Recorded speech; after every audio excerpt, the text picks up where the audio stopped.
Okay student, शुरू करें। Act 2 scene 1। 3 weeks have passed. अब 3 हफ्ते बीत जाते हैं। The scene is now shifted to a club in London. अब सीन आता है लंदन के क्लब का। Some of the persons already mentioned in the first act are members of the club.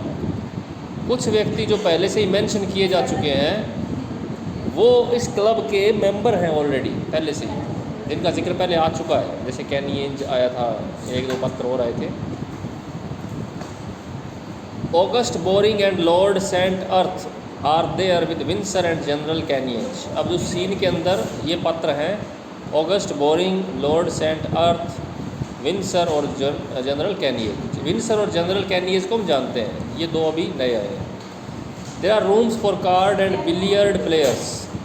तो उस स्टेज पर अभी रूम है कुछ जिनके अंदर कार्ड और बिलियर्ड प्लेयर्स बैठे हैं। The stage direction gives us not only A picture of the club, it also tells us about it's atmosphere. तो स्टेज की जो दिशा है वो हमें एक ना केवल पिक्चर देती है क्लब का, बल्कि हमें एटमॉस्फेयर के बारे में भी बताती है, किस तरह का एटमॉस्फेयर है। Silent. A game of cards is going on accompanied with usual remarks. तो कार्ड का गेम चल रहा है, ताश का गेम चल रहा है, साथ में यूजुअल रिमार्क्स भी चल रहे हैं, यानी एक दूसरे पर कमेंट्स भी हो रहे हैं। Which players engrossed in game usually make. तो जब इस तरह का कोई गेम होता है ना, और जब प्लेयर इस चीज़ में एनग्रोस हो जाते हैं, बिजी होते हैं इस तरह के गेम में, तो जैसे रिमार्क चलते हैं वैसे ही रिमार्क किए जा रहे हैं ताश के खेल के। Saint Erth has a partiality for what which is no more popular.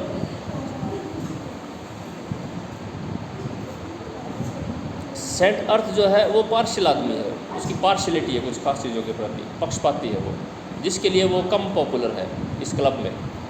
Bridge has taken its place. Bridge ने अपना प्लेस ले लिया है। Canynge sides with him and Winsor as a younger man is of course for bridge. ये सारे लोग हैं, ये खेल रहे हैं, Canynge, Winsor. After some conversation about card games, Keynes announces that he wants to find out which horse won the Cambridgeshire race. तो कुछ देर की बातचीत के बाद कैनियंज एक बात की घोषणा करता है, एक बात बताता है सभी को कि वो ये जानना चाहता है कि कॉम्ब्रिजशायर रेस में कौन सा घोड़ा जीता था। At that moment Lord Saint Erth informs General Canynge. तो इस बात पे Lord Saint Erth General Canynge को बताता है that De Levis application for the membership of another club was rejected. कि डी लेविस ने एक एप्लीकेशन दी थी दूसरे क्लब की मेंबरशिप को प्राप्त करने के लिए, वो रिजेक्ट हो गई है। Both Canynge and Winsor are shocked by this information. इसमें गलती देखो, LA लिखा ना, आर आएगा। कैनियंज और विंसर दोनों इस बात से बड़ा ही शॉक्ड फील होते हैं। The reason was that General Kenyon and Windsor had promised D. Lewis that they would support his application for the membership.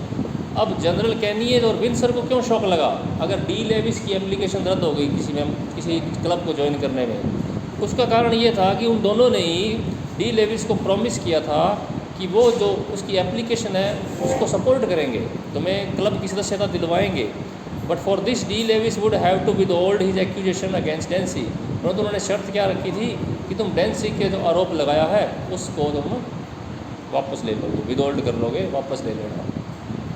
तो अब जब उसको मेंबरशिप नहीं मिली तो उनको ये लग रहा है कि ये डेंसी के खिलाफ अपना आरोप वापस नहीं मिला। उनको उम्मीद थी कि डेंसी को हम सदस्यता दिला देंगे। डेंसी को सदस्यता क्यों नहीं मिलती थी? जू था, इसलिए उसको दिक्कतें आती थी। While they sit there playing cards, Major Colford, another friend of Dancy,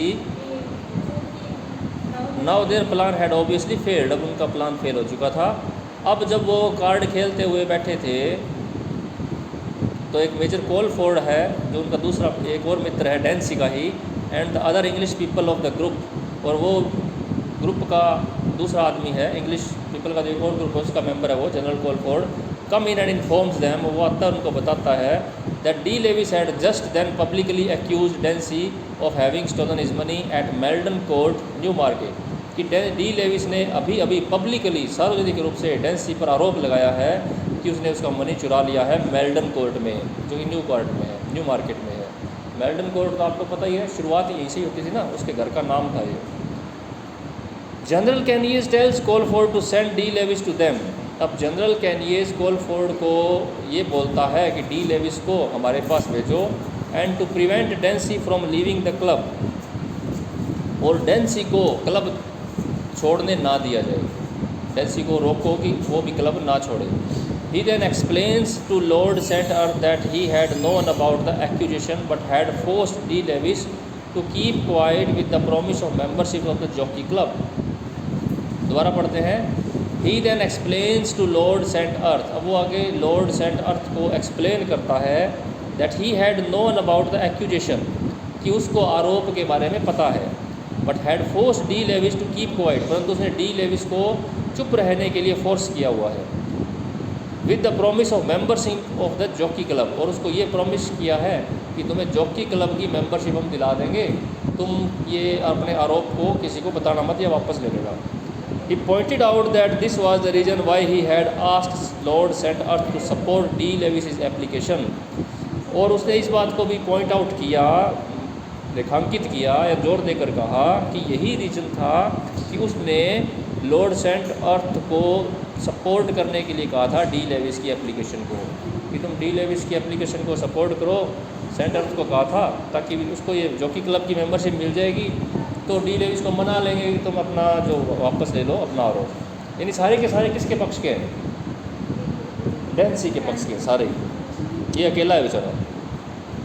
He further said in the old days of duel fighting people had to control their tongues because they could not make false accusation. आगे वो ये भी कहता है कि पुराने दिन अच्छे थे जब लोगों को अपनी ज़बान पे नियंत्रण रखना पड़ता था, वो झूठे आरोप नहीं लगा सकते थे, क्योंकि पुराने टाइम में उनके एक रिवाज होता था कि जो किसी पर आरोप लगाता था ना तो उसको सही साबित करने के लिए उनको युद्ध लड़ना पड़ता था। मान लो किसी ने चोरी कर ली, किसी ने कहा किसी ने मेरा बटुआ चुराया है, वो कहता आजा दो हाथ हो जाए पता लग जाएगा किसने चुराया है। तो ये कोई तरीका थोड़ी है, जो ताकतवर होगा वही जीतेगा। पर उनकी ये मान्यता थी कि झूठा हारेगा और सच्चा जीतेगा। उसको ड्यूल कहते थे। ड्यूल का मतलब दो के मध्य युद्ध। वो ये कह रहा है कि पुराने टाइम में लोग कतराते थे झूठे आरोप लगाने से, क्योंकि उनको लड़ना पड़ता था। फिर Lord Saint Erth is a more rational person, तो ये जो सेंट अर्थ है ये एक रेशनल पर्सन है। रेशनल कौन होता है? रेशनल पर्सन कौन होता है? समझदार आदमी, तार्किक आदमी। He points out that the duel never proved who was right and who was wrong. अब लॉर्ड सेंट अर्थ ये कहता है ये तो गलत बात है, इससे ड्यूल से थोड़ी पता लगता है कि कौन सही है और कौन गलत है। यानी युद्ध से आप कैसे पता लगा सकते हो कौन सही है कौन गलत है? It merely proved as to who a better fighter was. यह तो सिर्फ यही साबित करता है कि बेटर फाइटर कौन है। Winsor provides the information that Cantman the bookie had given the numbers of 2 of the stolen notes to the police but that the notes had not been traced yet. Winsor आगे एक जानकारी हमें और देता है कि कैंटमैन जो बुकी था, जो रेस लगाया करता था, उसने नोटों के नंबर पुलिस को दिए थे कि इस नंबर के नोट मैंने डी लेविस को दिए थे, लेकिन वो नोट अभी तक ट्रेस नहीं हो पाए, पता नहीं लग पाया कि वो नोट अभी हैं कहाँ। यानी एक कामयाबी ये मिली कि नोटों के नंबर पता लग गए। De Levis enters the card room. अब डी लेविस आता है वहाँ पे। He says that the rejection of his application for membership of the jockey club was very unfair. वो ये कहता है कि जॉकी क्लब की जो उसकी एप्लीकेशन रिजेक्ट हो गई, ये बड़ी ही अनफेयर बात हुई है मेरे साथ। General Canynge tells him that because of his accusation both De Levis and Dancy could not continue as member of the club. अब जनरल कैनियस बताता है कि क्योंकि आरोप लगाया गया है तो डी लेविस और डेंसी आरोप लगे होने के कारण दोनों ही क्लब की मेंबरशिप को कंटिन्यू नहीं कर सकते। यानी हम ऐसे किसी आदमी को क्लब का मेंबर नहीं बनाए रख सकते जो आपस में किसी केस में उलझे हों। तो यहाँ पे दोनों ही उलझे हुए ना, डेंसी पे आरोप लगा हुआ है और डी लेविस ने लगाया हुआ है, तो वो कहता तुम दोनों ही क्लब से बाहर हो। Hence they ask De Levis to explain his accusation before demanding the resignation of one or the other. तो आगे वो डी लेविस को कहते हैं कि तुम एक्सप्लेन करो अपना एक्यूजेशन, अपने आरोप को एक्सप्लेन करो इससे पहले कि तुम किसी का रेजिग्नेशन मांगो। De Levis in his turn threatens to tell people that General Canynge had supported him for the membership of one club and asked him to resign from the another. अब De Levis बदले में उसको धमकी देता है general कैनियस के बारे में लोगों को ये बताने की कि जनरल कैनियस ने मुझे कहा था कि एक क्लब को छोड़ दो और दूसरे क्लब की मेंबरशिप ले लो।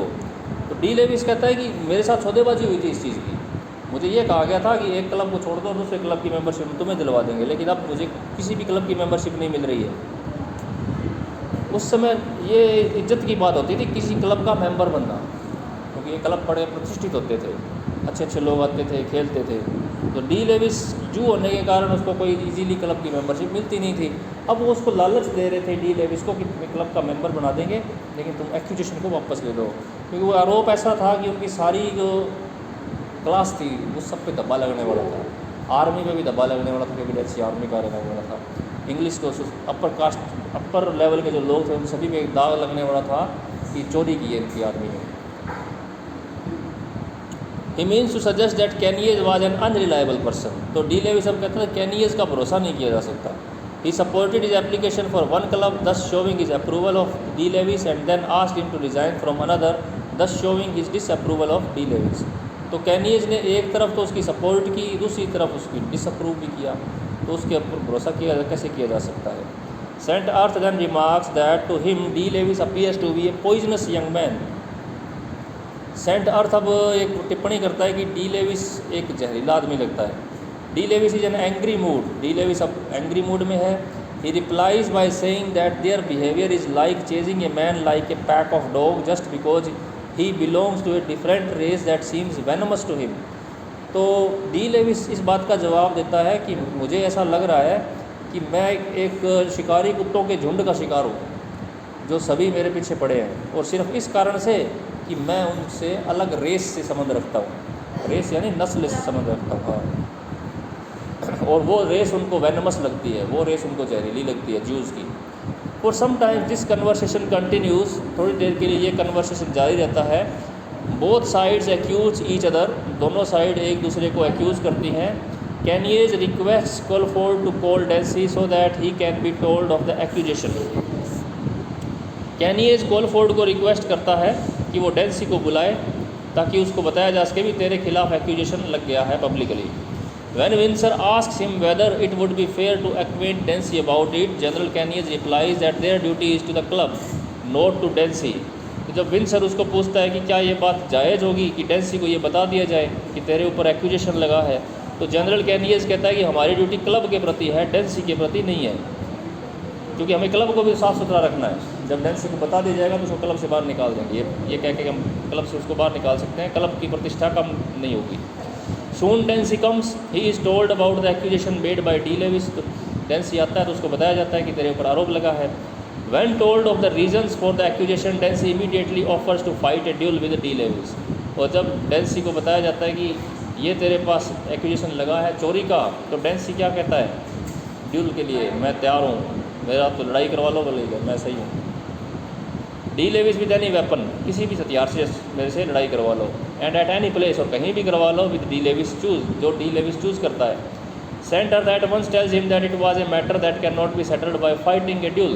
तो सेंट अर्थ कहता है कि ये मैटर ड्यूल को फाइट करने से सॉल्व नहीं होगा। He advises him to take the matter to court in order to protect his own reputation. तो वो उसको एडवाइस करता है कि तुम कोर्ट में जाओ ताकि तुम्हारी रेपुटेशन बची रह सके। When D. Levis asks him about the open door of his bedroom, Dempsey says that he has no knowledge of it. जब डी लेविस उसको पूछता है उसके बेडरूम का दरवाज़ा ओपन क्यों था, तो डेंसी कहता मुझे नहीं पता। De Levis suggest that his wife should be asked about it. तो डी लेविस कहता है कि तुम्हारी पत्नी से पूछो। At this Dancy abuses De Levis and calls him a damned Jew. तो इस बात पे डेंसी को गुस्सा आ जाता है कि मेरी पत्नी को क्यों बीच में ला रहे हो। उनके बेडरूम का दरवाज़ा खुला हुआ होता है, तो डी लेविस इशारों में कह रहा है भी तुमने चुराई है, तभी तो तुम्हारे बेडरूम का दरवाज़ा खुला था। वो कहता मुझे नहीं पता मेरे बेडरूम का दरवाज़ा खुला था। वो कहता तुम्हारी पत्नी से पूछो। अब पत्नी से पूछते ही बात थोड़ी अलग दिशा में चली जाती है। वो कहता पत्नी को क्यों ला रहे हो बीच में। At this Dancy abuses De Levis, ये हो गया। In return De Levis calls him a thief. तो दोनों एक दूसरे को गाली गलौज करते हैं, एक डैम्ड ज्यू कहता है उसको और दूसरा उसको चोर कहता है। He immediately resigns the membership of the club and says that he would meet him in the court. तो डेंसी फिर रिज़ाइन कर देता है क्लब से और उसको कोर्ट में देखने की धमकी देता है। After making this comment he leaves the room. उसके बाद वो चला जाता है। Now Saint Erth turns to Dancy and asks him whether he would take the matter to the court. अब डेंसी और सेंट अर्थ रह जाते हैं स्टेज पे, तो सेंट अर्थ उसको डेंसी को पूछता है या तुम कोर्ट में जाओगे। Dancy says that the legal suits are very expensive and he is very poor. तो डेंसी कहता है मैं कैसे जाऊँगा, मैं तो पुअर हूँ, मेरे पास पैसे नहीं है केस लड़ने के। And so will have to think over the matter seriously before doing anything. तो वो इस पर अच्छे से विचार करेगा। After Dancy's departure there is some doubt in the mind of his friend regarding his attitude to the problems. तो Dancy जब चला जाता है तो कुछ डाउट रह जाते हैं फ्रेंड्स के दिमाग में कि इस प्रॉब्लम का क्या हल निकाला जाए, क्या एटीट्यूड हो इस प्रॉब्लम के प्रति। Major Colford is willing to believe in what Dancy says. तो सभी अपनी अपनी राय देते हैं भी क्या किया जाए, अब ये जो प्रॉब्लम हो गई है, चोरी का जो आरोप लग गया है। तो मेजर कॉलफोर्ड डेंसी जो कहता है उस पर विश्वास करने के लिए तैयार है, उसको लगता है कि डेंसी चोर नहीं है। कॉलफोर्ड इज़ फ्रेंड क्योंकि वो उसका मित्र है। Canynge also says that he would believe in Dancy's honesty for the sake of the honour of the army and the club. Canynge भी कहता है कि वो भी डेंसी की ऑनेस्टी पे विश्वास करता है, और इसके पीछे कारण ये है कि क्योंकि वो आर्मी का मेंबर रह चुका है, और आर्मी वैसे भी ईमानदार होते हैं आर्मी के लोग, आर्मी का अपना एक सम्मान होता है। Winsor is quite certain that even if Dancy brings a case and wins it and gets damages he would always have a stain on his reputation until the real thief was found. Winsor ये कहता है कि भले ही डेंसी छूट जाए, भले ही उसको क्षतिपूर्ति भी मिल जाए, लेकिन उससे धब्बा तभी हटेगा जब असली चोर पकड़ा जाएगा। हो सकता है कोर्ट उसको कह दे तूने तो चोरी नहीं की, लेकिन जब तक असली चोर ना पकड़ा जाए तब तक तो डेंसी पे धब्बा लगा रहेगा। There would always be a stain on his character after the departure of the others. Windsor tells Colford that General Caniez had felt Dency's coat sleeve on the night of the theft and he had found it wet. तो जब सारे चले जाते हैं तो Windsor पीछे से कॉलफोर्ड को कहता है कि जनरल कैनियज ने उस रात डेंसी की कोट स्लीव्स को देखा था, वो गीली थी। तो डेंसी की कोट स्लीव गीली होने का मतलब ये है कि वो बरसात के उस दिन बरसात हो रही थी और वो बाहर निकला है बालकनी में, बालकनी से वो कूदा है, इतनी देर में उसके कपड़े गिले हो गए हैं। फिर वो नोट उसने उठाया, फिर वापस आया बारिश में, तो 2 बार वो बारिश के अंदर आया, तो इसका मतलब उसके जो स्लीव्स थे वो गिले हो गए। तो डाउट जाता है कि वही चोर था। Colford however is unwilling to suspect, लेकिन कॉलफोर्ड फिर भी सस्पेक्ट नहीं करता है क्योंकि वो उसका मित्र होता है डेंसी का। Dancy because Dancy is a brother officer and a friend, क्योंकि डेंसी उसके भाई जैसा है, मित्र भी है। He says that even if Dancy were the thief he would help him as far as possible. और वो तो ये कहता है कि चोर भी तो भी उसकी हेल्प करेगा डेंसी की। तो इस सीन में हम देखते हैं कि सारा वातावरण, सारा माहौल उसके खिलाफ है, किसके? डी लेविस के खिलाफ है, और एक ही वजह है उसकी, क्या? उसका जू होना, और बाकी सारे एक तरफ है।